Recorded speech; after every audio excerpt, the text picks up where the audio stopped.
మనకొక యుద్ధం ఉంది. There is a fight. Hallelujah. యుద్ధం ఉంది.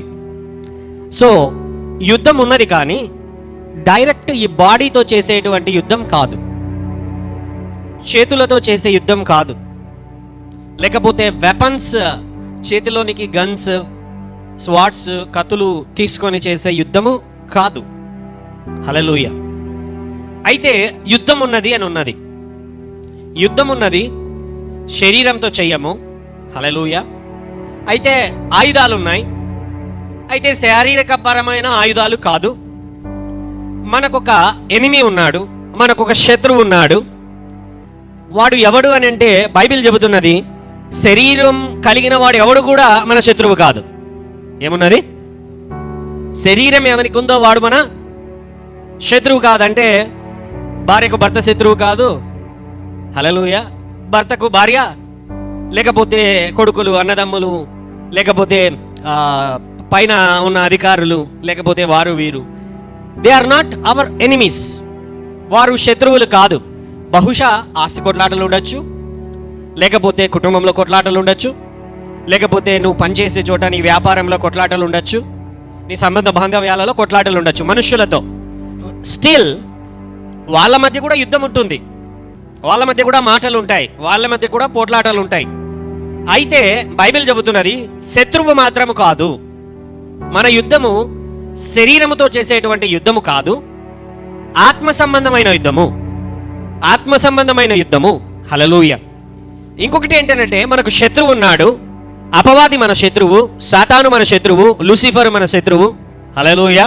అబద్ధికుడైనటువంటి వాడు, అపవాది అనేవాడు, అక్యూజర్, నిందారోపణ చేసేటువంటి వాడు మన శత్రువు. అయితే వీడెక్కడున్నాడు? మన యుద్ధం ఎక్కడ జరుగుతూ ఉంది? హల్లెలూయా. మనం ఇక్కడే ఉన్నాం. మరి సాతాను ఎక్కడున్నాడు?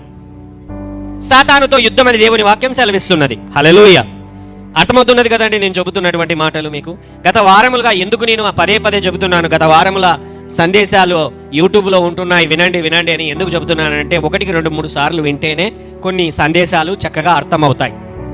లేకపోతే కొన్ని మాటలు మనం వినింటాం, కొన్ని మాటలు మర్చిపోయి ఉంటాం. కాబట్టి జాగ్రత్తగా 1-2-3 సార్లు మనం వినగలిగితేనే కొన్ని ప్రాముఖ్యమైనటువంటి విషయాలు మళ్ళీ మళ్ళీ వినడం ద్వారా మన హృదయంలో లోతుగా నాటబడతాయి. ఆమేన్.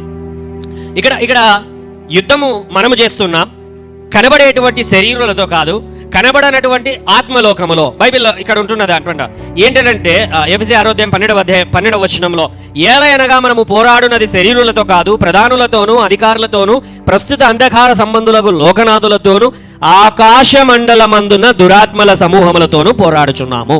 ఏముంటున్నది? ఆకాశ మండలమందున్న, గట్టిగా చెప్పాలి. ఎక్కడ? ఎఫెసీ 6:12 వచనంలో ఎవరితో పోరాడుతున్నాం మనము? ఆకాశ ఏ మండలం? హల్లెలూయా. పరలోకం కాదు, పైన పరలోకం ఉంది, కింద భూలోకం ఉంది. ఏముంది? పైన పరలోకము, కింద భూలోకం. ఈ ఆకాశ మండలం, ఈ మధ్యలో, ఈ రెండింటికి మధ్యలో అనేకమైనటువంటి ఉన్నాయి. బైబిల్ చాలా చాలా థింగ్స్ బోధిస్తుంది. అయితే మనకు అర్థమవడానికి ఐఎమ్ వెరీ సింప్లిఫైయింగ్ ఇట్.